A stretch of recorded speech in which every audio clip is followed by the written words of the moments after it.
Alhamdulillahilladzi arsala rasulahu bil huda wa dinil haq liyudhhirahu 'alad dini kullih walau karihal musyrikun. Wa usalli wa usallimu ala al-mab'uts rahmatan lil alamin nabiyyina Muhammadin wa ala alihi wa ashabihi wa man tabi'ahum bi ihsanin ila yaumil qiyamati wa ba'd. Ikhwani fillah wa akhwati fid din, azani Allah wa iyyakum. Pada malam yang berbahagia ini kita akan bahas perkara yang sangat penting, yaitu tentang salah satu dari sifat-sifat Allah dan salah satu dari nama Allah, yaitu Ar-Raqib, bahwasanya Allah Subhanahu wa taala Maha mengawasi. Dan bahasan ini terasa lebih penting di zaman sekarang ini tatkala fitnah begitu banyak tersebar di sekitar kita.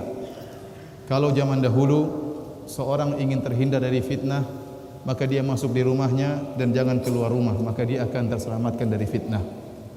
Tapi zaman sekarang terkadang seseorang masuk dalam rumahnya, justru dia bergelimang ya di dalam berbagai macam fitnah. Karena fitnahnya semua terkumpulkan di komputernya atau di HP-nya, sehingga dia pun bermaksiat kepada Allah Subhanahu wa taala tatkala dia bersendirian. Banyak pengkhianatan. Seorang tatkala di hadapan manusia, di hadapan banyak orang, maka dia pun malu untuk bermaksiat kepada Allah Subhanahu wa taala. Namun tatkala dia bersendirian, dia tidak ragu-ragu untuk melepaskan tabir malu dari dirinya. Lantas dia pun menerjang hal-hal yang dilarang oleh Allah Subhanahu wa taala. Terkadang dia berkhianat kepada istrinya.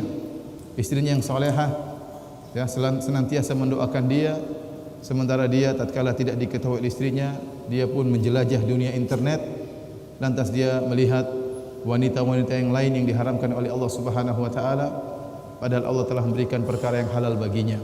Dia tinggalkan yang halal, kemudian dia mencari yang haram.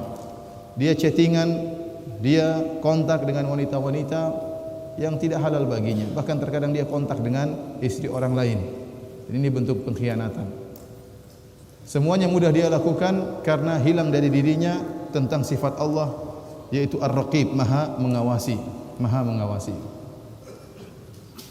Oleh karena para hadirin dan hadirat yang dirahmati oleh Allah Subhanahu wa taala, di zaman sekarang ini sangat perlu, sangat penting kita menanamkan dalam diri kita bahwasanya Allah Maha mengawasi, mengetahui apa yang semua kita lakukan, apa yang kita ucapkan, apa yang kita kerjakan, meskipun tidak ada orang lain yang melihat kita. Bahkan apa yang terbetik dalam hati kita, Allah pun mengetahuinya. Dan Allah telah mencela orang-orang yang seperti ini, yang hanya takut kepada Allah tatkala di hadapan manusia. Sungguhnya dia takut kepada manusia, bukan takut kepada Allah Subhanahu wa taala. Namun tatkala dia bersendirian, dia pun melakukan hal-hal yang haram. Allah berfirman, yastakhfuna minan nas wala yastakhfuna minallah. Ibnu Abbas menafsirkan ayat ini dalam surat An-Nisa, yastahyuna minan nas wala yastahyuna minallah. Mereka malu kepada manusia dan mereka tidak malu kepada Allah Subhanahu wa taala. Dahulu para salaf berkata, la taj'alillaha ahwanan nadhirina ilaik. Janganlah engkau menjadikan Allah adalah yang paling rendah di antara yang melihat engkau. Kita tidak berani bermaksiat kalau ada orang di sekitar kita. Bahkan jangankan orang besar, bahkan terkadang anak kecil pun kita malu bermaksiat kalau ada anak kecil. Kita lagi bermaksiat, anak itu bilang, "Om, lihat apa, Om?" Kita malu. Tetapi kalau tidak ada orang, cuma Allah yang melihat kita, maka kita pun tidak malu. Seakan-akan Allah yang paling rendah dibandingkan dengan yang lainnya. Malu kepada orang lain, tidak malu kepada Allah Subhanahu wa taala. Orang-orang seperti ini ya, pernah disebut oleh Nabi sallallahu alaihi wasallam dalam hadis Tsauban, kata Rasulullah sallam, la lamanna aqwaman min ummati ya'tuna bihasanatin kajibali tihama fayaj'aluhu Allah haba'an manthura. Kata Nabi sallallahu alaihi wasallam, saya tahu ada sebuah kaum dari umatku yang mereka akan datang pada hari kiamat kelak dengan kebaikan-kebaikan sebesar gunung, kebaikan yang begitu banyak. Lantas Allah menjadikan kebaikan-kebaikan tersebut seperti debu yang bertaburan, tidak ada nilainya. Siapa mereka ini? Kata Nabi sallallahu alaihi wasallam, qaumun idza khalau bi maharamillah intahakuha. Mereka adalah suatu kaum tatkala mereka bersendirian dengan perkara-perkara yang haram, mereka pun melanggarnya. Tatkala tidak ada yang melihat, mereka pun melanggar keharaman-keharaman tersebut. Waliyadzubillah. Karenanya para hadirin dan hadirat yang dirahmati Allah Subhanahu wa taala, ini menunjukkan pentingnya kita mengerti tentang apa makna Ar-Raqib. Kalimat Ar-Raqib atau nama Allah Ar-Raqib, Maha Mengawasi, datang dalam beberapa ayat dalam Al-Qur'an. Di antaranya firman Allah Subhanahu wa taala, "Innallaha kana 'alaikum raqiba." Sungguhnya Allah Maha mengawasi kalian. Dalam ayat yang lain, "Wa kana Allahu bikulli syai'in raqiba." Dan sungguhnya Allah Subhanahu wa taala Maha mengawasi atas segala sesuatu. Dan makna Allah Maha mengawasi, ya, kalau orang benar-benar mendalami makna ini, maka dia akan takut bermaksiat kepada Allah Subhanahu wa taala. Kenapa? Dia tahu Allah sedang melihat dia. Makanya sebagian ulama mengatakan, ya, mendalami makna Allah Maha mengawasi, Allah Maha mengetahui, itu merupakan, ya, penghalang besar yang menghalangi seorang terjerumus dalam kemaksiatan. Antum bayangkan misalnya di suatu kota, setiap pojok, setiap sudut ada CCTV. Orang tidak berani untuk melakukan pelanggaran, dan CCTV itu langsung sambung ke misalnya ke kepolisian. Siapa yang melakukan langsung ditindak. Semua orang takut. Kenapa? Diawasi oleh polisi. Apa yang gerak-gerik dia lakukan dilihat oleh orang lain. Maka dia akan menjadi orang yang beradab. Dia akan tidak sembarang ngomong.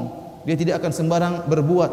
Dia tidak akan melakukan hal-hal yang konyol. Kenapa? Dia tahu seluruh perbuatannya direkam dan dilaporkan kepada pihak kepolisian, dan dia akan diminta pertanggungjawaban. Kalau dia melanggar langsung dipanggil oleh polisi. Maka semua orang akan tenang, akan tentram, tidak ada yang berani melakukan pelanggaran. Nah, demikian pula kalau kita yakin setiap perbuatan kita diawasi oleh Allah, setiap perkataan kita diawasi oleh Allah, dilihat oleh Allah, tidak ada di antara kita yang berani bermaksiat. Tatkala kita terjerumus dalam maksiat, tatkala kita berani mengucap yang sembarangan, tatkala kita berani melakukan perbuatan yang sembarangan, karena keyakinan kita terhadap nama Allah Maha Mengawasi kurang, sehingga kita berani melakukan hal itu seluruhnya. Oleh karenanya sifat Allah Maha Mengawasi ini didukung dengan sifat-sifat Allah yang lainnya. Bagaimana kita mengetahui Allah Maha Mengawasi? Karena Allah Maha melihat, karena Allah Maha mengetahui. Allah Maha mengetahui segalanya. Dan terlalu banyak ayat menjelaskan tentang bagaimana ilmu Allah meliputi segalanya. Allah Maha mengetahui, Allah Maha melihat, Allah Maha mendengar. Tatkala kita meyakini tiga sifat ini, Allah Maha mengetahui, Allah Maha melihat, Allah Maha mendengar, kita yakin Allah Maha mengawasi apa yang kita lakukan. Contohnya sifat ilmu, kata Allah Subhanahu wa taala, "Alam tara anna Allah ya'lamu ma fis samawati wa ma fil ard, wa ma yakunu min najwa thalathatin illa huwa rabi'uhum, wa la khamsatin illa huwa sadisuhum, wa la adna min dhalika, wa la akbara illa huwa ma'ahum aina ma kanu. Thumma yunabbi'uhum bima amilu yaumal qiyamah. Innallaha bikulli syai'in alim." Kata Allah Subhanahu wa taala, tidakkah engkau lihat bahwasanya Allah mengetahui seluruh yang ada di langit dan seluruh yang ada di bumi. Tidak ada tiga orang berbisik-bisik kecuali Allah yang keempatnya. Allah tahu apa yang mereka bisikan. Tidak ada lima orang yang berbisik-bisik kecuali Allah tahu apa yang mereka bisik-bisikan. Tidak ada yang lebih kurang daripada itu atau lebih banyak daripada itu kecuali Allah senantiasa bersama mereka. Kenapa? Karena Allah Maha mengetahui segala sesuatu. Allah menyebutkan tentang ilmu Allah Subhanahu wa taala, "Wa indahu mafatihul ghaibi la ya'lamuha illahu, wa ya'lamu ma fil barri wal bahri." Allah mengetahui apa yang ada seluruh di daratan ini, semua Allah tahu. Tidak ada yang tersembunyi. Dan apa yang di seluruh di lautan, seluruh apa yang ada di lautan, ikan-ikannya, rumput lautnya, seluruhnya yang ada di lautan Allah Maha mengetahui. Kenapa? Seluruhnya ciptaan Allah Subhanahu wa taala. Bukankah Allah berfirman, "Ala ya'lamu man khalaq?" Bukankah yang menciptakan tahu apa yang dia ciptakan? Kalau kita semua adalah makhluk Allah, kalau seluruh langit dan bumi adalah makhluk Allah, Allah tahu tentang mereka semuanya. Kenapa? Allah yang ciptakan mereka. Makanya Allah mengatakan, "Wa ma tasqutu min waraqatin illa ya'lamuha." Tidak ada satu daun pun yang terjatuh kecuali Allah mengetahui. Daun dimanapun, di hutan rimba dimanapun, satu daun jatuh Allah tahu. Bagaimana kondisi daun tersebut, kapan jatuhnya, bagaimana jatuhnya, Allah Maha mengetahui. Wala habbatin fi dhulumatil ard wala ratbin wala yabisin. Kata Allah, bahkan tidak ada satupun biji yang ada dalam tanah yang tidak terlihat oleh mata kita, Allah Maha mengetahui. Karena itu ciptaan Allah Subhanahu wa taala. Tidak ada yang basah, tidak ada yang kering kecuali telah dicatat dalam Lauhil Mahfuz. Allah mengetahui segalanya. Oleh karena para hadirin yang dirahmati oleh Subhanahu wa taala, ilmu Allah meliputi segala sesuatu. Allah mengetahui apa yang kita lihat. Allah mengetahui apa yang kita lirik. Allah mengatakan dalam Al-Quran, ya'lamu kha'inatal a'yun wa ma tukhfi sudur. Allah mengetahui pengkhianatan lirikan mata dan apa yang disembunyikan dalam hati manusia. Kata Allah, wa'lamu annallaha ya'lamu ma fi anfusikum fahdharuh. Ketahuilah bahwasanya Allah mengetahui apa yang dalam hati-hati kalian, maka waspadalah. Jangankan lirikan mata, gerakan hati.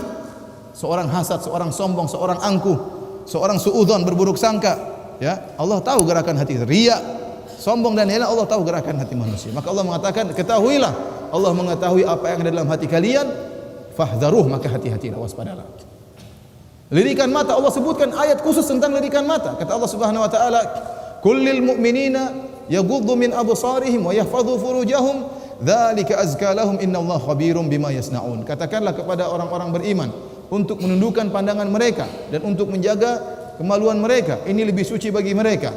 Kenapa? Innallaha khabirum bima yasnaun. Allah Maha Khabir, Maha mengetahui perkara-perkara yang detail.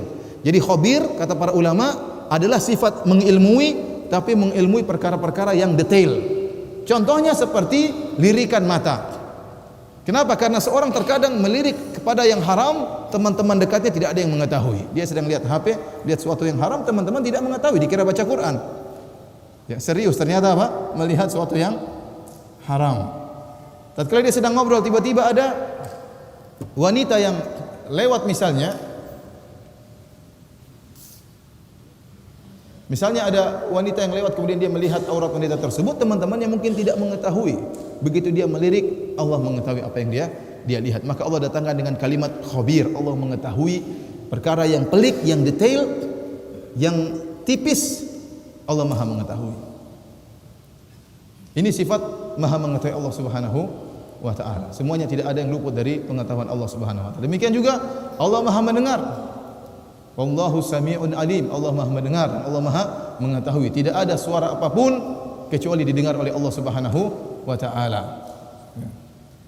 Tidak ada pembicaraan apapun kecuali didengar oleh Allah Subhanahu wa taala. Oleh karenanya para ulama menyatakan tatkala para jemaah haji berkumpul di padang Arafah dengan jumlah jutaan jemaah haji, kemudian mereka sama-sama berdoa kepada Allah di padang Arafah dengan mungkin ratusan bahasa, dengan berbagai macam permohonan, dengan berbagai macam permintaan, ya.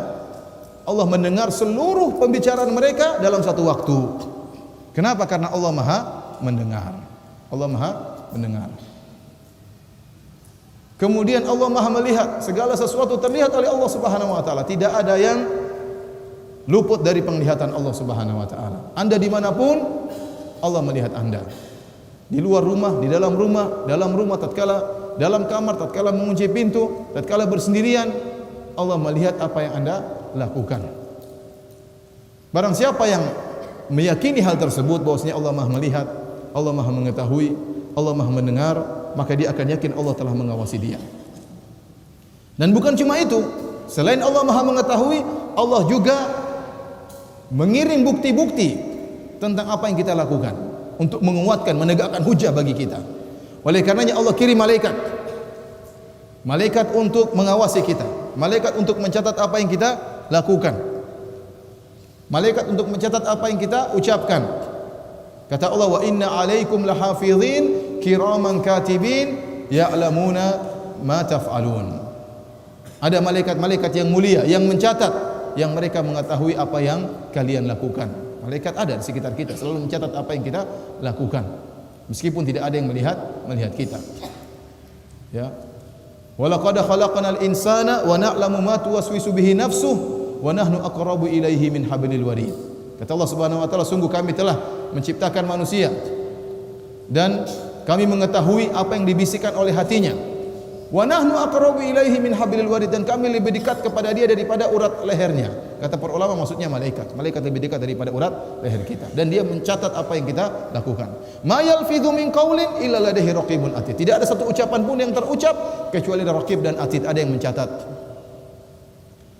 Para hadirin dan hadirat yang dirahmati oleh Allah Subhanahu wa taala, maka makna ini kalau ada dalam hati kita, benar-benar kita menghayati, maka banyak sekali manfaat yang akan kita dapatkan. Pertama, kita akan mudah meninggalkan kemaksiatan karena kita tahu akan dicatat oleh Allah Subhanahu wa taala. Malaikat ditugaskan oleh Allah untuk mencatat.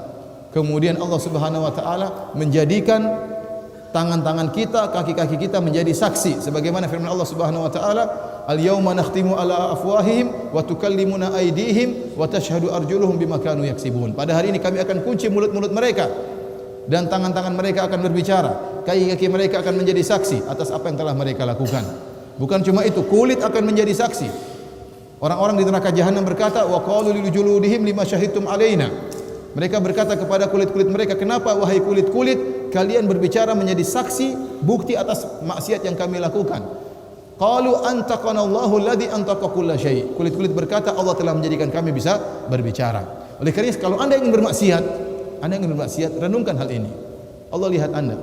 Allah mencatat malaikat mencatat apa yang Anda lakukan. Ya.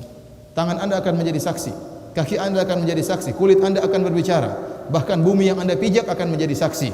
Sebagaimana tafsiran sebagian salaf terhadap firman Allah Subhanahu wa taala, "Yauma idzin tuhadditsu akhbaraha." Pada hari kiamat kelak, bumi akan menyampaikan kabar-kabarnya. Di antara kabar-kabar yang akan dia sampaikan adalah maksiat yang dilakukan oleh seorang hamba di atasnya.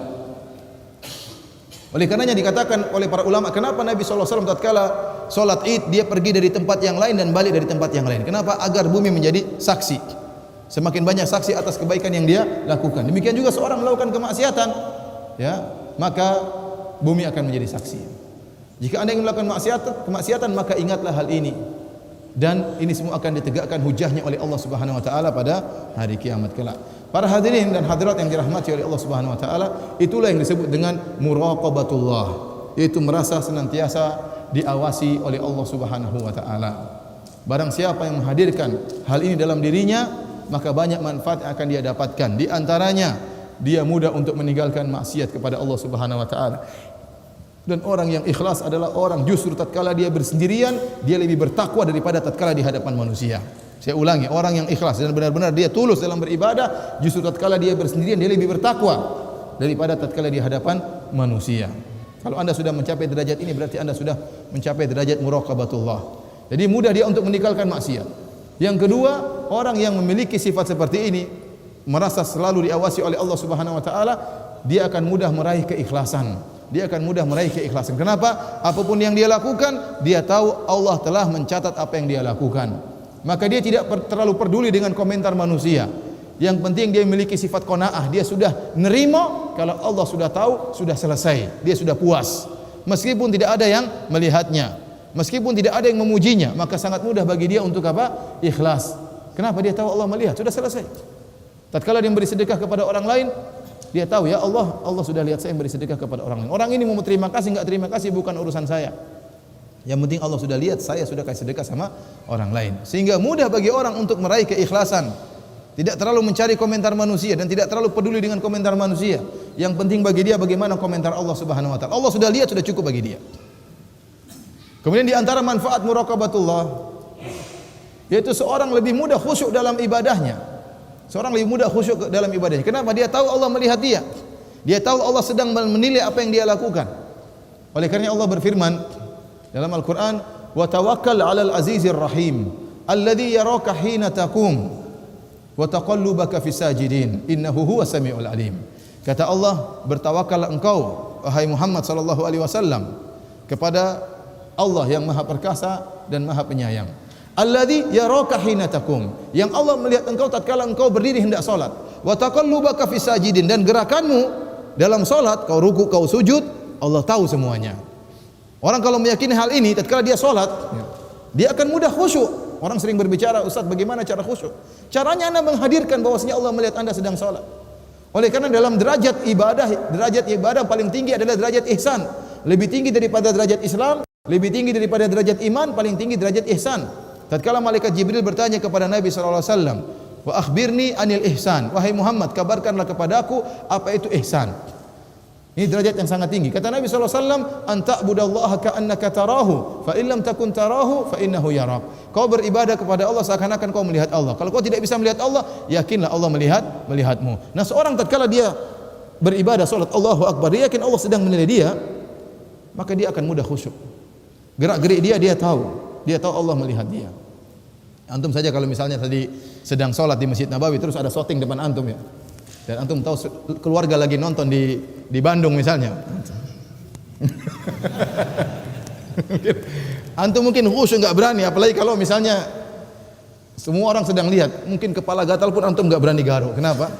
Karena antum sedang dinilai oleh manusia. Antum tidak akan berani bergerak.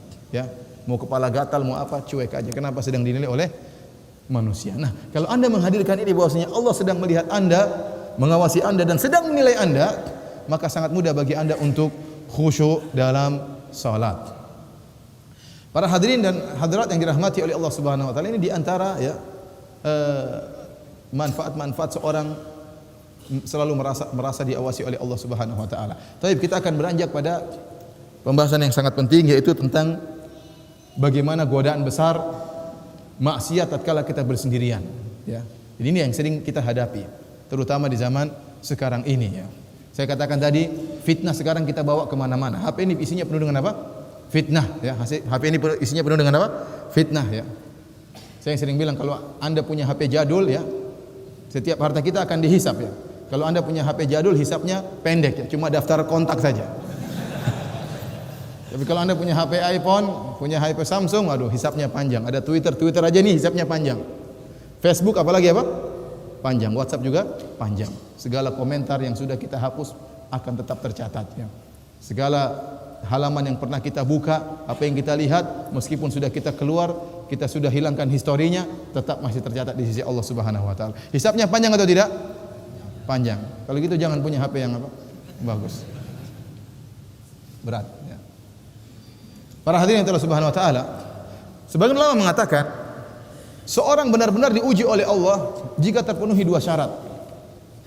Syarat pertama yaitu tidak ada yang melihat. Syarat yang kedua, sarana bermaksiat sangat mudah.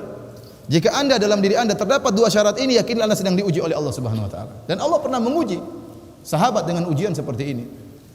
Tidak ada yang melihat dan mudah untuk dilakukan, sarana maksiat mudah. Allah berfirman, "La ya ayyuhalladzina amanu la yabluwannakumullahu bi syai'in minas saydi tanaluhu aydikum wa rimahukum liya'lamallahu may yakhafuhu bil ghaib."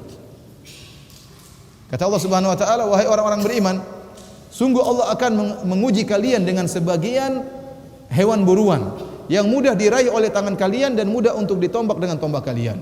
Untuk apa? Liya'lamallahu may yakhafuhu bil ghaib, agar Allah tahu mana di antara kalian yang takut kepada Allah meskipun sendirian. Dan ini Allah uji pada para sahabat. Para sahabat tatkala sedang umrah, ya, dan kita tahu di antara larangan umrah, larangan ihram, mahdhuratul ihram, larangan ihram adalah berburu, tidak boleh berburu hewan darat, adapun mancing hewan laut tidak jadi masalah.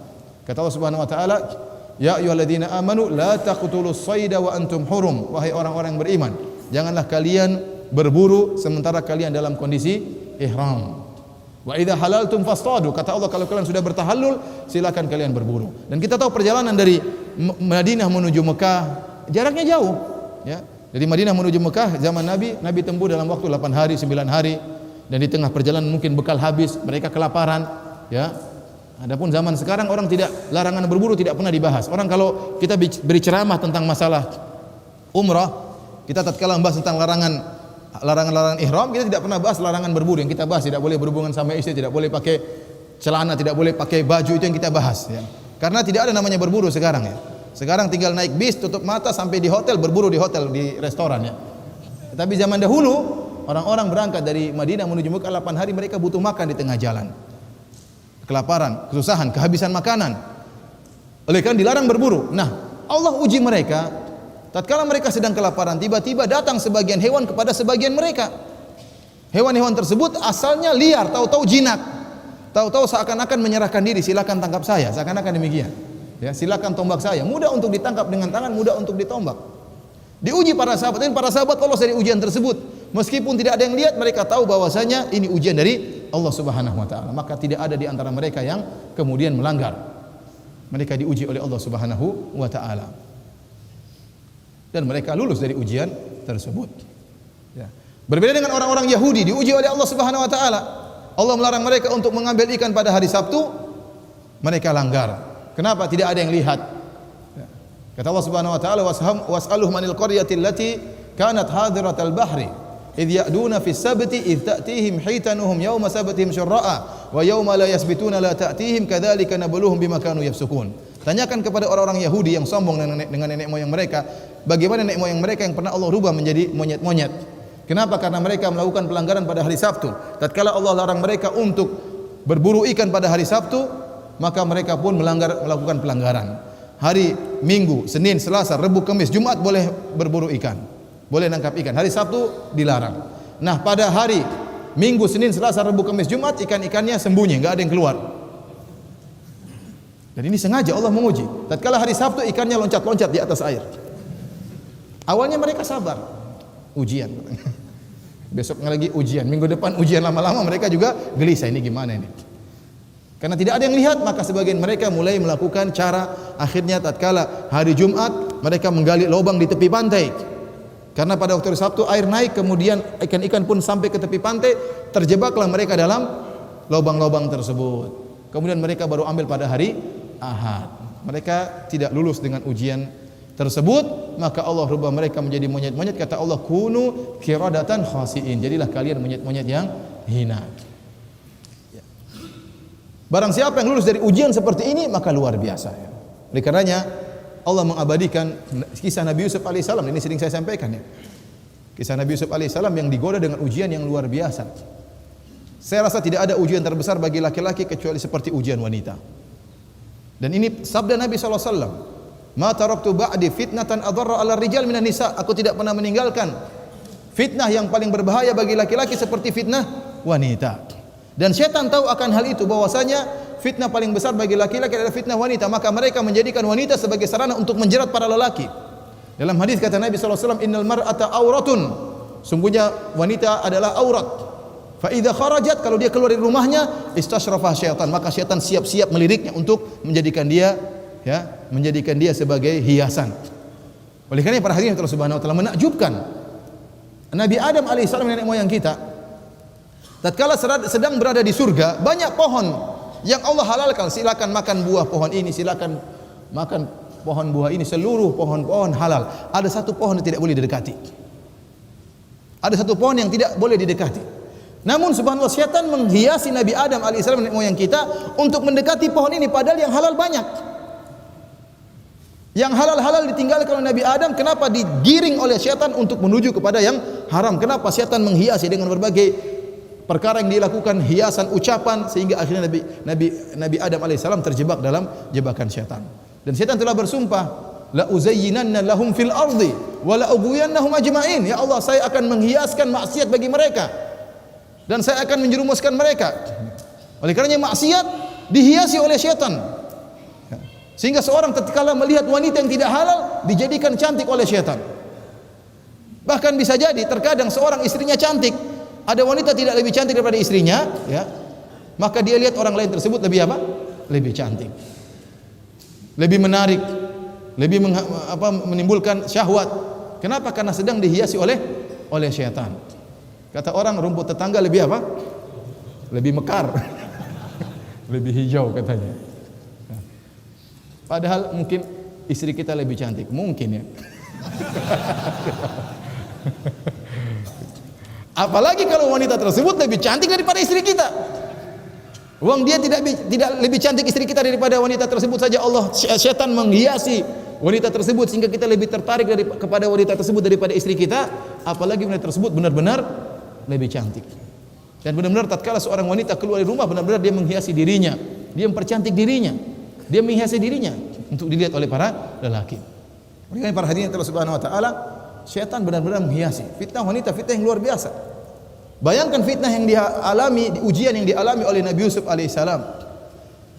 Wa ghallaqatil abwab, sang wanita sudah menutup pintu, kemudian tidak ada yang melihat, seluruh pintu-pintu sudah dikunci. Wanita tersebut sedang berhias, ya, dan dia sudah cantik jelita, dan dia pun menghiasi dirinya. Kemudian Nabi Yusuf alaihissalam juga masih sangat muda, dan orang pemuda lebih bergelora syahwatnya, dan wanita tersebut sudah kebelet. Kata Allah Subhanahu wa taala, wa laqad hammat bih, sang wanita sudah apa? Kebelet. Dan Allah menyebutkan Nabi Yusuf wa hamma biha, dan Yusuf pun telah tergerak hatinya. Kenapa? Karena Yusuf alaihissalam seorang lelaki diuji dengan ujian yang sangat berat tersebut. Maka Yusuf tahu dia tidak akan bisa bertahan selamanya, maka dia pun kabur. Maka Anda jangan sok alim di depan komputer ya. Saya enggak, saya. Oh, ini cantik yang ini. Goyang iman, goyang. Nabi Yusuf tidak pede kalau dia bisa bertahan, dia kabur. Lari meninggalkan kemaksiatan. Sampai ditarik bajunya oleh sang wanita. Oleh karena para hadirin Allah Subhanahu wa taala, kalau syahwat sudah bergelora, seorang tidak akan bisa menguasai dirinya. Anda masih bisa selamat kalau syahwat masih di awal, Anda masih bisa selamat. Lihat cewek, cantik, astagfirullah. Astagfirullah, masih bisa. Tapi kalau Anda amati, Anda renungkan, mulai Anda menghayalkan, mulai Anda telepon, sudah. Bergerak syahwat Anda, bergejolak, Anda tidak akan selamat. Anda tidak peduli dengan apa ada di sekitar Anda. Anda tidak peduli dengan istri Anda, dengan anak-anak Anda tidak peduli anak masih kecil. Anda tidak peduli masih punya banyak utang, Anda tidak peduli. Pokoknya syahwat bisa disalurkan. Oleh karena lihat bagaimana para wanita-wanita yang melihat Nabi Yusuf tatkala keluar. Nabi Yusuf tatkala keluar di hadapan wanita-wanita yang dikumpulkan oleh istri sang menteri, mereka pun kaget melihat ketampanan Nabi Yusuf. Wa qata'na aydiyahun, kata Allah, mereka pun potong tangan-tangan mereka, tidak sadar kenapa syahwat sudah bergelora. Hati-hati ikhwan, para hadirin hadirat, jangan sampai Anda menjebak diri Anda dalam syahwat yang bergelora. Kalau Anda sudah terjebak dalam syahwat yang bergelora, Anda tidak akan selamat. Pikiran Anda bagaimana bisa melampiaskan syahwat ini. Tidak peduli dengan istri, tidak peduli dengan anak-anak, tidak peduli dengan segala kondisi. Dan itu waktunya cuma beberapa menit. Syaitan bergerak tatkala itu. Tiba-tiba Anda terjerumus dalam zina, tiba-tiba Anda terjerumus dalam hal yang haram. Karena hati-hati. Ya. Dan fitnah yang dialami Nabi Yusuf luar biasa, makanya Allah abadikan. Ya, Allah mengatakan wa kadzalika linasrifa anhu su'a wal fahsya innahu min ibadinal mukhlasin. Demikianlah kami palingkan Yusuf dari perbuatan buruk dan perbuatan keji. Allah palingkan Nabi Yusuf. Kalau Allah tidak palingkan Nabi Yusuf tidak selamat. Kalau Nabi Yusuf tidak lari, Nabi Yusuf tidak selamat. Kenapa?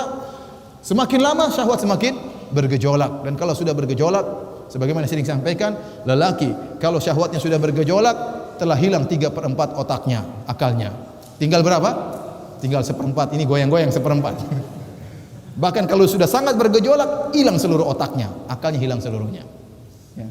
Kenapa? Bagaimana dia yang dipikirkan, dia bisa melepaskan syahwat tersebut.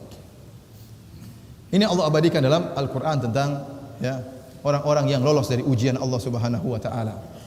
Dan ini mangqabah, adalah kemuliaan bagi Nabi Yusuf alaihissalam, seorang yang teruji dengan seperti ini. Ingat bagaimana Nabi Yusuf alaihissalam. Demikian juga orang-orang, Allah sebutkan orang-orang atau Nabi SAW dalam sunnah Nabi SAW, Nabi sebutkan tentang orang-orang yang lolos dari ujian ini. Ini ujian yang berat. Saya katakan tadi ujian, benar-benar ujian kalau terpenuhi dua hal. Pertama, tidak dilihat oleh orang lain. Yang kedua, sarana untuk bermaksiat sangat mudah. Contohnya seperti sabda Nabi SAW, sab'atun yudhilluhumullah fi yaumin la dhilla illa dhilluh. 7 golongan yang Allah akan naungi pada hari kiamat kelak, yang tidak ada naungan kecuali naungan Allah Subhanahu wa taala. Naungan arsy Allah Subhanahu wa taala dalam riwayat.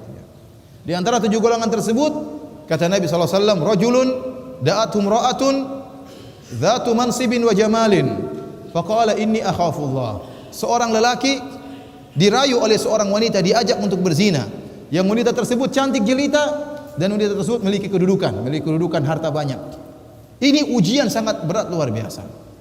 Kebanyakan lelaki merekalah yang merayu seorang wanita. Kebanyakan lelaki mereka yang tergila-gila kepada wanita. Dan hati-hati ikhwan, kalau sudah fitnah wanita hati-hati. Saya sempat dikeluhkan oleh seorang wanita, cerita melalui istri saya, cerita ada seorang yang belajar agama ya, kenal dengan istri lelaki lain. Namun wanita tersebut cantik sehingga dia tergoda, istri orang ini. Maka di malam hari lelaki tersebut kirim SMS, jangan lupa sholat malam. Ini istri orang, ingatin istri orang. Dia tergoda, tidak bisa menahan dirinya. Meskipun istri orang, dia tidak bisa. Kalau syahwat sudah masuk dalam hati seorang, dia tidak bisa menahan. Mau apa lagi? Yang dia inginkan dia mengungkapkan kepada wanita tersebut, padahal istri orang. Bahaya ikhwan. Lihat bagaimana laki-laki yang diuji oleh Allah Subhanahu wa taala. Seorang wanita cantik jelita, kaya raya, ngajak dia berzina. Kebanyakan lelaki yang merayu, sekarang kebalik wanita yang menggoda. Banyak laki-laki kalau dia menggoda wanita, wanita nggak mau dia berhenti. Dia mau mulai dia mau. Tapi kalau perempuan yang di luar gak pegang dia, wah dia gemetar. Kalau perempuan yang mulai goda dia, maka dia semakin berani untuk melakukan. Sekarang ini yang menggoda bukan laki-lakinya, tapi wanita yang menggoda. Dan wanita macam manakah yang dicari oleh para lelaki? Dia yang dicari adalah cantik kaya raya. Kalau Anda ditawarkan, Ustadz, ini anak-anak saya cantik Ustadz, kaya raya Ustadz, saya sudah kasih siapkan rumah, mobil, Ustadz mau nggak nikahi anak saya? Nah, saya nggak perlu istikharah kalau begitu. Istikharah atau tidak? Istikharah kalau Ustadz anak saya janda, ini istikharah. Mohon maaf para janda yang nggak sebut canda aja. Misalnya cantik tapi sudah tua misalnya, atau misalnya kaya raya tapi nggak cantik, ini perlu istikharah. Dia nggak cantik tapi hartanya mungkin bukan bisa buat dakwah gitu ceritanya. Perlu istikharah. Tapi kalau cantik, masih muda, kaya raya, kayaknya nggak perlu istikharah, meskipun boleh. Meskipun boleh. Maksud saya, yang diimpikan oleh laki-laki itu apa? Diimpikan wanita cantik dan kaya raya itu. Itu yang dicari. Itu yang dicari. Nah, lelaki ini digoda oleh wanita seperti itu. Saya rasa antum juga tidak pernah digoda seperti itu. Siapa yang menggodain antum seperti ini? Datang wanita cantik, kaya raya, masih muda. Kecuali Anda tampan, kaya juga, ya mungkin digoda sama wanita. Sekarang ini datang seorang wanita cantik, kaya raya, telepon, menyerahkan dirinya, datang langsung masuk ke kamar Anda, berat. Laki-laki ini dengan teguhnya dia mengatakan, inni akhafullah, saya takut kepada Allah. Dia tahu Allah sedang melihat apa yang dia lakukan. Ini berat ya ikhwan. Tatkala dia mampu melakukan hal ini, maka dia mendapatkan naungan oleh Allah pada hari kiamat kelak.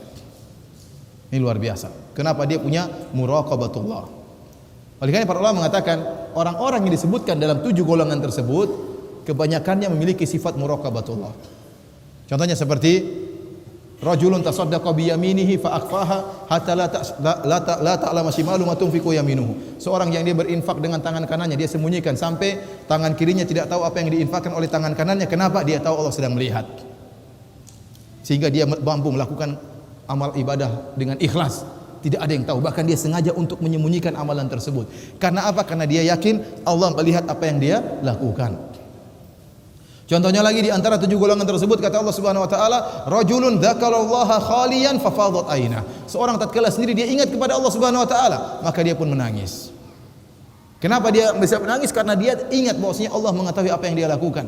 Meskipun dia bersendirian, dia berzikir, tidak ada yang lihat, dia bisa menangis. Kenapa? Ada sifat tadi. Sifat bahwasanya Allah Maha melihat apa yang dia lakukan. Imamun adil, imam yang adil. Kenapa dia bisa adil? Dia tahu Allah akan menghisapnya. Dia tahu Allah melihat apa yang dia lakukan. Dia tahu bahwasanya malaikat mencatat apa yang dilakukan, sehingga dia bisa melakukan sifat yang adil. Intinya para hadirin Allah Subhanahu wa taala, di antara 7 golongan tersebut banyak orang-orang yang mampu melakukan amalan-amalan yang luar biasa tersebut karena mereka yakin Allah melihat apa yang mereka lakukan. Di antara dalam hadis Nabi SAW tentang kisah orang-orang yang mengamalkan muraqabatullah adalah kisah yang masyhur tentang 3 orang yang mereka terjebak dalam goa. Hadis yang masyhur ya, dari Abdullah bin Umar radhiyallahu taala anhuma, di mana Ibnu Umar berkata, saya mendengar Rasulullah sallallahu alaihi wasallam bersabda, intalaqa thalathatu rahtin mimman kana qablakum hatta awal mabit ila al-ghar. Keluarlah berjalan 3 orang dari orang-orang sebelum kalian sampai mereka bernaung dalam sebuah goa ya. Disebutkan karena ada hujan sehingga mereka bernaung dalam goa. Fanhadarat fadakhaluhu fanhadarat sakhratun minal jabal. Tatkala mereka sudah masuk dalam goa, tiba-tiba ada batu besar jatuh dari atas gunung menutup pintu goa dan mereka tidak bisa keluar. Batu tersebut terlalu besar, tidak bisa mereka gerakkan. Akhirnya mereka berbicara di antara mereka, innahu la yunjikum min hadhihi sakhrati illa an tad'ullaha bi salih a'malikum. Maka mereka saling berkata, kalian tidak akan selamat dari batu ini kecuali kalian berdoa kepada Allah dengan bertawassul dengan amalan soleh kalian. Maka mulailah mereka berdoa 3 orang ini. Yang pertama berdoa, dia berkata, Allahumma kana li abawani shaykhani kabirani wa kuntu la aqbiqu qablahuma ahlan wala malan fana abi fi talabi shay'in yawman falam urih alaihima hatta nama fahalabtu lahuma ghabuqahuma fawajadtuhuma naimain. Kata dia, ya Allah, saya punya 2 orang tua yang sudah lanjut usia. Dan saya tidak memberikan susu kepada anak-anak dan kepada istri kecuali kepada kedua orang tuaku terlebih dahulu. Dan itu kebiasaan saya. Jadi orang tua dulu saya kasih susu, setelah orang tua minum baru saya berikan kepada anak-anak saya. Maka satu hari saya sedang mencari sesuatu sehingga saya terlambat pulang. Lewat daripada jadwal, biasanya saya kasih susu kepada kedua orang tua saya. Tatkala saya pulang, saya pun memerah susu, saya dapati kedua orang tua saya sedang tertidur. Kata dia,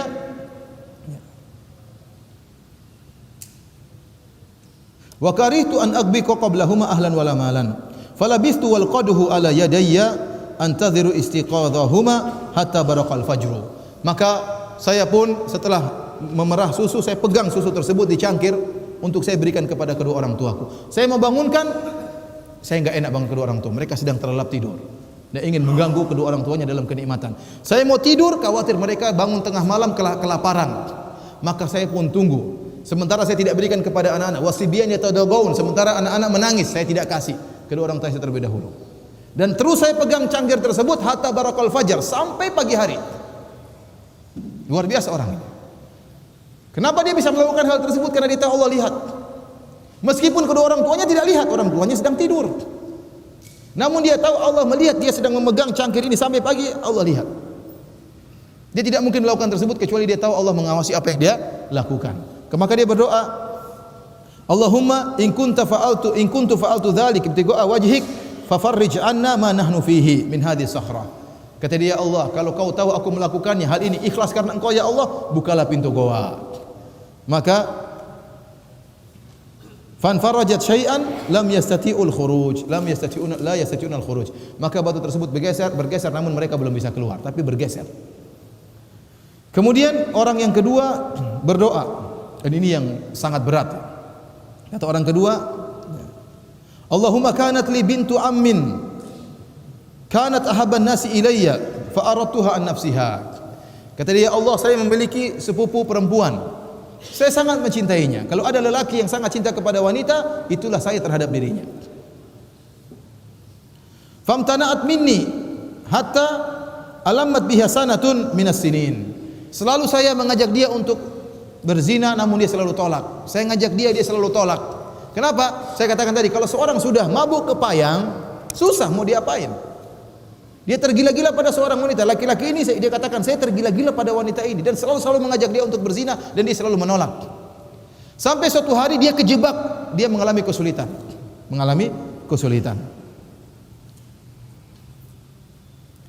Faja'atni, wanita ini pun datang kepadaku, dan dia minta untuk diberikan 120 dinar. Maka kata lelaki ini, fa'ataituha 20 wa 100 dinar ala an tukhalliya baini wa baina nafsiha fa fa'alat. Saya katakan, saya kasihkan engkau 120 dinar dengan syarat kau serahkan harga dirimu kepadaku. Wanita ini mengatakan silakan. Kenapa? Dia terjebak dengan kesulitan. 1 dinar kalau dikonvert sekarang kira-kira 4/4 gram emas. Kalau 100 dinar berarti kira-kira 425 gram emas. Kalau 120 dinar kira-kira berapa? Kira-kira setengah kilogram. Bayangkan. Ini emas setengah kilogram. Saya kasihkan emas tersebut dan dia sudah pasrah untuk saya gauli. Kata laki ini, hatta idza qadartu 'alaiha. Tatkala saya sudah siap untuk melakukan hubungan dengan dia, tiba-tiba dia berkata, la uhillu laka an tafuddal khatam illa bihaqqihi. Kata dia, saya tidak halalkan bagimu untuk melakukan hubungan kecuali dengan haknya. Kata lelaki ini, fataharrajtu minal wuqu'i 'alaiha fansaraftu anha wa hiya ahabbun nasi ilayya. Saya pun malu untuk melakukannya. Dalam riwayat dia mengatakan, ittaqillah, bertakwalah engkau kepada Allah. Saya pun malu melakukan hal tersebut. Maka saya tinggalkan dia, padahal dia orang yang paling saya cintai. Dan ini luar biasa ujian ini ya. Tergila-gila kepada sang wanita. Wanita tersebut yang dicari-cari tadinya lari-lari terus, tahu-tahu datang sendiri. Kejar-kejar kucing, kucingnya pergi, tahu-tahu kucingnya datang sendiri. Menyerahkan diri, luar biasa. Tatkala sudah siap untuk melakukan, tiba-tiba wanita itu mengatakan, bertakwalah kepada Allah. Kenapa enggak dari kemarin bilang seperti itu? Dalam kondisi berat seperti ini, wanita tadi mengatakan ittaqillah, dan subhanallah laki-laki tersebut takut kepada Allah. Dan dia tidak mengambil, saya takut kepada Allah tapi kembalikan emas saya, tidak. Dia tetap berikan kepada wanita tersebut, dia tinggalkan wanita tadi. Dan ini sangat berat ya ikhwan. Sangat berat. Mudah-mudahan Anda tidak diuji dengan ujian seperti ini. Saya yakin kita goyang. Bukan saya, antum, kita semua goyang. Ujian wanita sangat berat. Makanya saya sampai terheran-heran tatkala ada seorang cerita sama saya, "Ustaz, kemarin kita ikut tender, ada teman ikut tender, tahu-tahu dikirim cewek dalam kamar." Ada cewek ketuk pintu, dia buka, tahu-tahu cewek tersebut mengatakan, "Saya dikirim oleh fulan, malam ini saya adalah milikmu, terserah mau apa." Subhanallah. Milik saya sampai subuh ya, setelah terbit fajar milik orang lain. Sekarang milikmu sampai apa? Namun lelaki tersebut kuat, dia mengatakan, "Mbak tidur di atas, saya tidur di bawah." Mbak itu tidak mau. "Gimana? Saya harus melayani kamu. Kalau enggak nanti bagaimana saya laporan kepada bos saya?" "Sudah, kamu tidur di atas, saya tidur di bawah." Ya akhi, ini berat ini, tapi luar biasa lelaki ini. Apalagi kalau cewek tersebut cantik jelita, goyang iman seorang. Goyang. Berat. Oleh karenanya mudah-mudahan kita tidak diuji dengan ujian seperti ini. Waliyadzubillah. Ya, sangat berat. Lelaki ini dia bisa meninggalkan itu semua, ya, karena Allah Subhanahu wa taala, yakin Allah Subhanahu wa taala, ya, melihat apa yang dia lakukan. Kemudian para hadirin hadirat yang dirahmati oleh Allah Subhanahu wa taala, lelaki yang ketiga berdoa kepada Allah Subhanahu wa taala. Dia mengatakan, "Allahumma inni sta'jartu ujara." Ya Allah, saya pernah menyewa beberapa pekerja. Fa'ataituhum ajrahum ghaira rajulin wahidin taraka alladhi lahu wa dhahab. Maka semua sudah saya kasihkan upahnya kecuali satu orang. Saya tidak sempat kasih, dia pergi sebelum mengambil upahnya. Fathamartu ajrahu hatta kathurat minhu al-amwal. Maka saya pun kembangkan upah tadi, saya investasikan, kemudian saya olah sampai akhirnya hasilnya menjadi banyak. Disebut dalam riwayat yang lain hanya beberapa kilo jagung, tidak banyak, tapi dia olah sampai akhirnya bisa beli sapi, bisa beli onta, bisa beli kambing, sampai sapinya banyak, ontanya banyak, kambingnya banyak. Jadi dia olah bertahun-tahun. Dan selama dia olah, niatnya untuk orang tadi, pemilik harta ini. Dan yang tahu dia berniat mengolah harta ini untuk pemilik upah tadi hanya Allah Subhanahu wa taala. Namun dia tahu Allah mengetahui isi hatinya meskipun dia tidak ngomong sama orang lain. Maka suatu hari setelah sekian lama bertahun-tahun datanglah orang ini, dia mengatakan, "Ya fulan, berikanlah upahku." Maka aku berkata kepadanya, "Seluruh yang kau lihat, ya, kambing, onta, sapi, bahkan budak, itu seluruh adalah milikmu." Maka dia mengatakan, "La tastahzi bi." "Wahai bosku, jangan kau ejek saya." Karena dia tahu upah dia cuma sedikit. Kata laki ini, "Saya tidak mengejekmu, itu semua milikmu." Maka laki-laki ini pun upah tadi, pekerja tadi, dia ambil seluruh harta, dia ambil sapi-sapi yang begitu banyak, onta yang begitu banyak, kambing yang begitu banyak, dia bawa pergi, dan dia tidak meninggalkan satu ekor pun sebagai tanda terima kasih. Semuanya dia bawa. Subhanallah. Kalau kita tidak takut, kalau dia tidak takut kepada Allah, dia bilang, enggak, saya cuma bohong, punyamu cuma ini nih, beras nih ambil." Subhanallah. Bertahun-tahun dia mengolah harta itu, tidak ada yang tahu kalau dia mengolah karena untuk lelaki ini. Yang tahunya siapa? Allah. Tapi dia tahu Allah Maha mengetahui isi hatinya. Oleh karenanya ikhwan, antum tatkala bermuamalah dengan Allah, antum jangan, terkadang antum ingat bahwasanya isi hati antum itu Allah tahu. Antum niat baik, Allah tahu. Bermuamalah dengan Allah dan dalam kondisi yakin bahwasanya Allah tahu gerak-gerik hati kita. Jangan khawatir. Kalau antum ikhlas, antum niat baik, yang penting Allah tahu jalan. Akan dimudahkan dan akan mudah kita jalani dan akan tulus kita. Kapan kita merasa berat, kapan kita merasa sulit, kapan kita kecewa, kalau ternyata niat kita enggak benar. Oleh karenanya luruskan niat kita dan yakin Allah Maha mengetahui niat kita. Lihat orang ini, subhanallah, dia melakukan hal itu semua dan dia yakin Allah mengetahui apa gerak-gerik hatinya, dan dia tidak merubah gerak-gerik hatinya setelah itu. Karena bisa saja dia berubah pikiran, dia mengatakan tidak, kembalikan onta-onta semua, ini upahmu yang sungguhnya. Dia tidak merubah. Ini menunjukkan dia memiliki sifat muraqabatullah yang sangat luar biasa kepada Allah Subhanahu wa taala. Terakhir saya menyampaikan kisah yang saya pernah dengar tatkala di musim haji, ada seorang syekh bercerita tentang seorang ulama yang luar biasa yang bertakwa kepada Allah Subhanahu wa taala, dan dia dai yang terkenal di Arab Saudi, namun saya tidak ingin menyebut namanya ya. Disebutkan suatu hari dia datang ke Jakarta, kemudian dia pun tinggal di suatu hotel ya. Kemudian di malam hari tiba-tiba ada ketukan pintu. Tatkala dia buka, ternyata ada cewek yang sangat cantik, gadis yang sangat cantik jelita menggoda dia. Maka dia pun melihat, matanya melihat wanita ini sangat cantik jelita, dan dia berkata, "Saya tidak pernah melihat ada wanita seperti ini, ya, dibentuk oleh Allah begitu sangat cantik jelita." Maka dia pun ketakutan kepada Allah, dia tutup pintunya. Segera dia sholat. Dia pun sujud kepada Allah, berdoa, ya Allah selamatkanlah aku ya Allah. Wanita tersebut terus ketuk pintu. Mas. Kalau bahasa Indonesia ya, mungkin Syekh bukain dong, kira-kira begitulah. Saya nggak tahu dia ngomong apa ya. Yang jelas dia ketuk pintu, kata Syekh ini, saya pun sujud kepada Allah terus, saya tidak berani angkat kepala saya. Saya tidak ingin apa yang saya lakukan selama ini, saya berdakwah, saya ini ceramah di sana sini hancur seluruhnya gara-gara cewek Indonesia ini. Dia terus berdoa sampai akhirnya tidak ada lagi ketukan pintu. Dia takut kepada Allah. Sujud, enggak berani ngangkat kepalanya dari apa? Sujud. Tadi digoda. Ya akhi, tidak ada yang lihat. Tidak ada yang lihat, istrinya di Saudi semua, ya. Anak-anaknya enggak ada yang tahu. Kalau dia pun berzina enggak ada yang lihat kecuali siapa? Allah Subhanahu wa taala. Maka dia pun diselamatkan oleh Allah Subhanahu wa taala. Tatkala dia pulang ke Saudi, turun di Jeddah, begitu turun dari pesawat tiba-tiba ada telepon, ada orang nawarkan, "Ya Syekh, saya punya putri, saya ingin engkau menikah dengan putri saya." Subhanallah. Akhirnya dia pun menikah. Dia katakan ternyata istri saya lebih cantik daripada yang itu. Makanya kalau antum digoda, antum ingat kisah ini. Tapi kapan digodanya? Jangan berharap digoda. Iman lemah ya. Iman apa? Lemah ya. Karenanya ikhwan, kalau ada sebab-sebab godaan seperti ini, jauhi.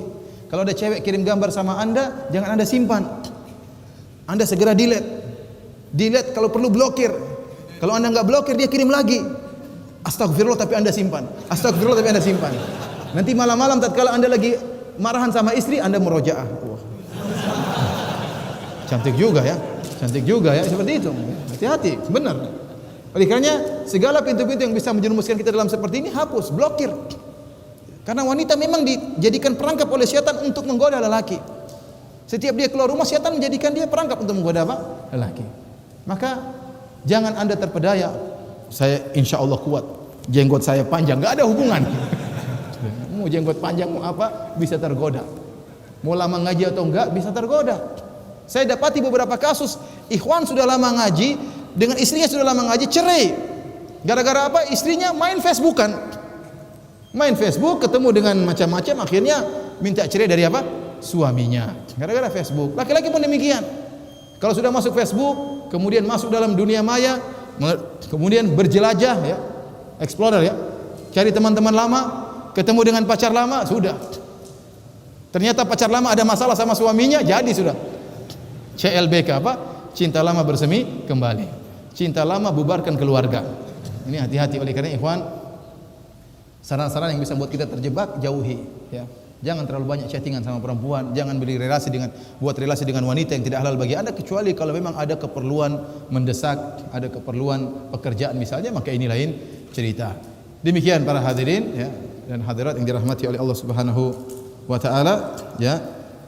Insyaallah setelah ini kita akan menerima tanya jawab. Semoga Allah Subhanahu wa taala menjadikan kita hamba-hamba yang bertakwa tatkala di hadapan orang maupun tatkala bersendirian. Wallahu taala alam bisawab. Kita masuk pada sesi tanya jawab. Banyak pertanyaan yang masuk ya. Di antara pertanyaan yang masuk, apakah hikmah dibalik dikirimkannya malaikat pencatat amal untuk mencatat amalan manusia? Padahal Allah memiliki sifat Maha melihat. Ya, tidak lain Allah ingin menegakkan banyak hujjah, argumentasi sehingga sang manusia tidak bisa lagi berkelit. Ya.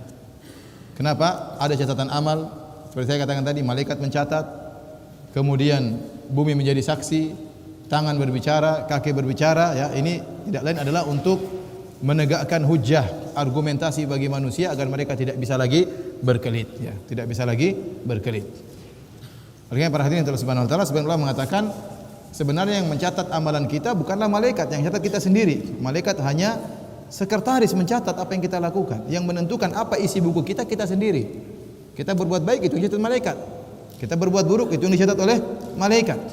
Ya, dan buku tersebut akan diperlihatkan oleh kita pada hari kiamat kelak. Jadi di antara faedah kenapa Allah mengirim malaikat tadi adalah untuk menegakkan hujjah bahwasanya maksiat yang kita lakukan atau amal soleh yang kita lakukan dicatat sehingga manusia tidak bisa berkelit lagi dalam persidangan Allah Subhanahu wa taala. Pertanyaan berikutnya, Ustaz, apa benar tobat kepada Allah itu hanya bagi mereka yang melakukan kejahatan karena tidak mengerti kemudian segera bertobat?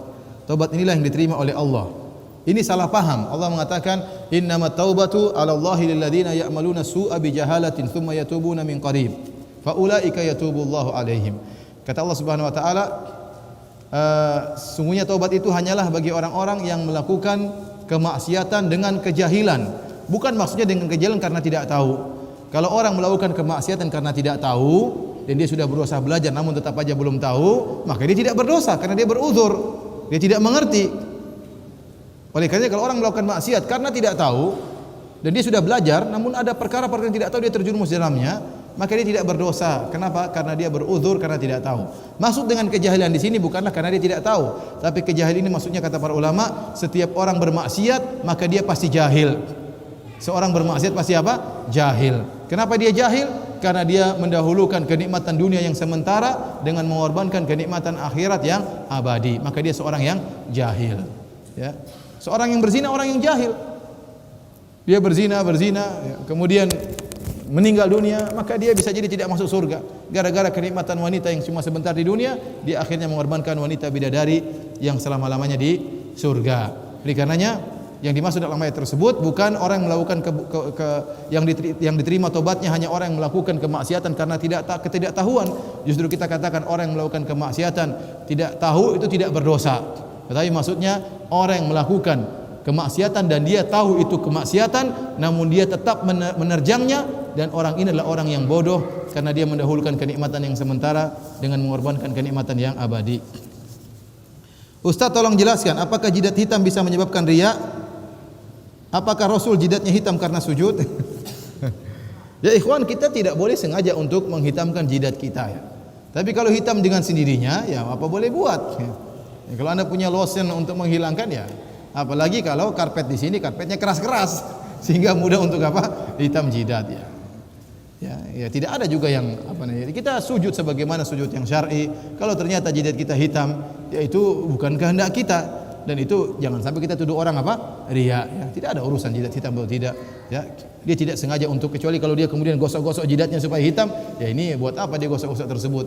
Supaya memperlihatkan kepada orang bahwasanya dia rajin sholat, maka ini orang yang riya. Tapi kalau hitam dengan sendirinya tanpa ada niat tersebut, maka tidak jadi masalah. Ada orang yang sholat, Rasulullah SAW sholat sampai kakinya bengkak-bengkak. Ada yang bilang kaki bengkak berarti apa? Rajin sholat, berarti riya. Tidak, Rasulullah SAW tidak ingin membengkakkan kakinya, tapi dengan sendirinya kakinya apa? Bengkak. Ya, kenapa? Karena dia berdirinya sangat lama sallallahu alaihi wasallam. Ya. Disebutkan bagaimana Abdullah bin Zubair radhiyallahu taala anhu setelah sholat maghrib dia sholat sunnah dan dia di Mekah tatkala itu. Kalau dia sudah sujud setelah sholat sunnah dia sujud, dia tidak mengangkat kepalanya kecuali adzan isya. Kenapa? Dia berlezat-lezat dalam sholatnya. Jadi yang kita bilang kalau jidat hitam riya, dari mana seperti itu? Anda tahu isi hati manusia? Nuduh orang riya itu enggak sembarang, ikhwan. Nah, sekarang ada broadcast menyebar seakan-akan orang yang jidat hitam itu orangnya apa? Riya. Dari mana seperti ini? Ya. Tidak ada seperti ini. Tidak boleh kita nuduh orang riya ya.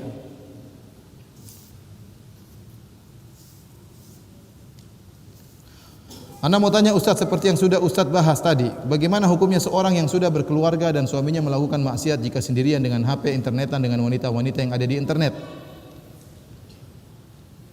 Dan jika orang tersebut sering melakukan hal seperti itu, jika orang tersebut bertobat kira-kira diterima enggak tobatnya ya Ustaz? Orang dosa apapun kalau dia bertobat sebelum meninggal dunia, maka tobatnya diterima oleh Allah Subhanahu wa taala. Ya, betapapun jangankan dosa cuma lihat-lihat cewek di internet, dosa berzina pun diampuni oleh Allah kalau seorang bertobat kepada Allah Subhanahu wa taala. Ya, dosa apapun, dosa kesyirikan, dosa apapun. Ya. Kata Allah Subhanahu wa taala, "La taqnatu min rahmatillah, innallaha yaghfiru dzunuba jami'an." Janganlah kalian putus asa dari rahmat Allah Subhanahu wa taala, sungguhnya Allah mengampuni seluruh dosa. Maka seorang ya bertobat dari dosa apapun akan diterima oleh Allah Subhanahu wa taala jika tobatnya benar-benar tobat nasuha.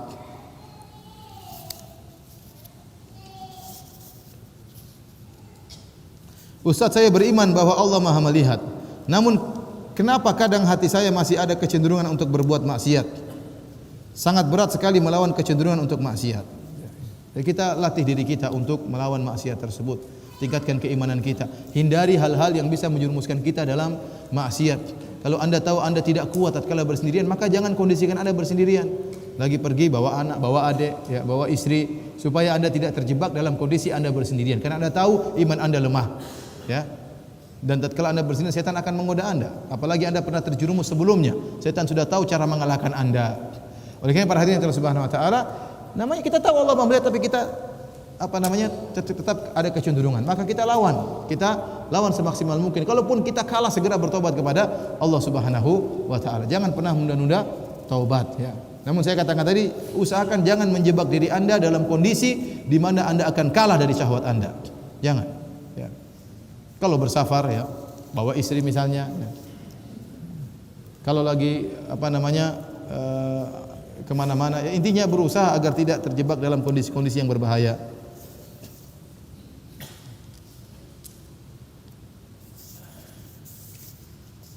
Di dalam surat Al-Mu'minun ayat ke-9 disebutkan orang-orang yang memelihara salat. Saya tidak tahu apakah saya sudah memelihara salat atau belum, karena saya belum tahu apa saja tentang salat yang harus dipelihara. Maksudnya dipelihara salat ya tidak meninggalkan salat ya. Walladzina ala salatihim yuhafizun. Ala salatihim yuhafizun. Mereka menjaga salat-salat mereka.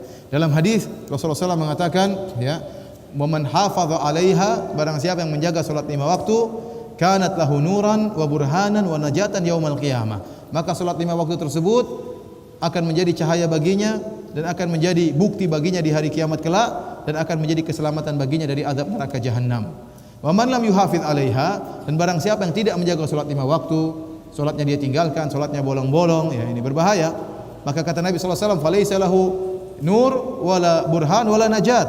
Maka tidak ada baginya cahaya, tidak ada baginya keselamatan, tidak ada baginya bukti pada hari kiamat kelak. Wa yaumal qiyamati yuhsyaru ma'a fir'aun wa haman wa qarun wa ubay bin khalaf. Orang-orang yang meninggalkan salat, tidak menjaga salat, maka pada hari kiamat kelak akan dikumpulkan dengan Fir'aun, dengan Haman, dengan Qarun, dengan Ubay bin Khalaf. Kata para ulama, barang siapa meninggalkan salat karena sibuk dengan kerajaannya seperti Fir'aun, maka dia akan dikumpulkan dengan Fir'aun. Barang siapa yang meninggalkan salat karena sibuk dengan jabatannya, maka dia akan dikumpulkan dengan Haman yang meninggalkan salat, tidak beribadah kepada Allah karena dia seorang panglima. Barang siapa yang sibuk mencari harta ya, sehingga melalaikan dia dari menghitung-hitung hartanya, sehingga lalai untuk beribadah kepada Allah, lalai untuk salat, dia akan dikumpulkan dengan Qarun yang banyak hartanya dan selalu menghitung-hitung hartanya sehingga lupa beribadah kepada Allah. Barang siapa yang sibuk cari duit, berdagang, transaksi sehingga lupa untuk salat, maka dia akan dikumpulkan dengan Ubay bin Khalaf, pedagang besar dari orang-orang kafir Quraisy yang sibuk dengan perdagangannya sehingga lupa untuk mengerjakan salat. Jadi maksudnya menjaga salat artinya salat pada waktunya, kalau bisa salat berjamaah, itu artinya menjaga apa? Salat 5 waktu, dan orang ini adalah orang yang mulia di sisi Allah Subhanahu wa taala.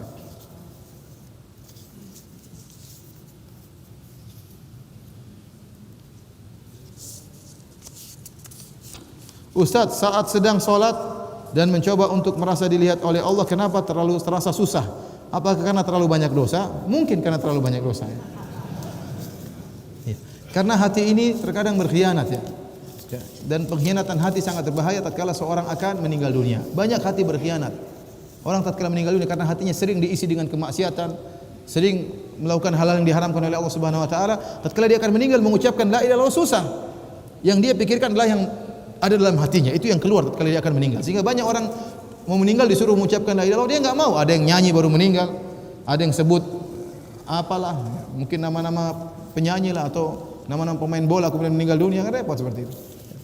Oleh karenanya seorang kalau dia lalai dari Allah Subhanahu wa taala, hatinya berkhianat tatkala dia perlukan. Di antaranya tatkala dia sering bermaksiat di luar salat, tatkala dia hendak khusyuk dalam salat, hatinya tidak mau. Dia ingin khusyuk, hatinya tidak mau. Oleh karena saya katakan para hadirin hadirat yang dirahmati Allah Subhanahu wa taala, seorang pengaruh khusyuk dalam salat itu dipengaruhi dengan kegiatan dia di luar salat. Kalau dia senantiasa menjaga pandangan, kalau dia senantiasa menjaga lisan, menjaga hatinya tidak suudzon, tidak sombong, tidak angkuh, insyaallah dia mudah untuk khusyuk dalam salat. Karena hatinya mau diajak untuk mengingat Allah Subhanahu wa taala.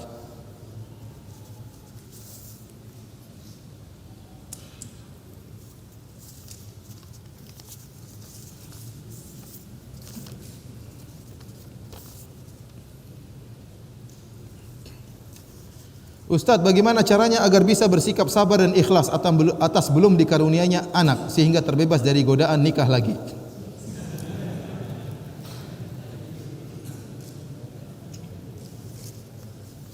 Godaan itu kalau haram ya. Kalau enggak haram itu bukan godaan. Ya saya tidak bisa katakan ini godaan. Ya. Orang tidak punya anak, dia berhak ingin punya anak dan tidak dilarang dia menikah lagi. Ya, tidak dilarang dia. Mohon maaf, saya bukan berarti kemudian kita putuskan harapannya. Dia berusaha untuk punya anak. Ya, dia melakukan hal-hal yang dibolehkan dalam syariat. Melakukan pengobatan, pergi ke dokter, ya. Mungkin dengan bayi tabung dan yang lain silakan. Tapi bukan berarti kemudian dia tidak boleh menikah lagi. Ya, seorang ingin punya keturunan, ya. Saya katakan boleh-boleh saja, tapi lihat apa? Lihat kondisi yang terbaik, ya, pertimbangan antara maslahat dan apa? Kemudaratan, ya. Ya. Jadi pernyataan godaan nikah lagi saya tidak setuju ya. Nikah lagi itu bukan apa? Bukan godaan ya. Tapi itu apa? Jadi apalagi kondisinya seperti ini ya. Mohon maaf ya, saya katakan boleh-boleh saja menikah dan perlu pengertian dari seorang istri ya. Kenapa dikhawatirkan oleh para wanita tatkala seorang poligami, maka dia pun tidak adil, dia lalai dari kewajiban. Jadi ini yang sering terjadi. Ya, banyak orang melakukan praktik poligami semakin mencemarkan syariat poligami ya. Ya, terjadi kekacauan dan macam-macamnya. Jadi seorang kalau bisa berpoligami dengan adil maka tidak mengapa. Apalagi kalau ada sebab seperti ini. Wallahu alam bisawab.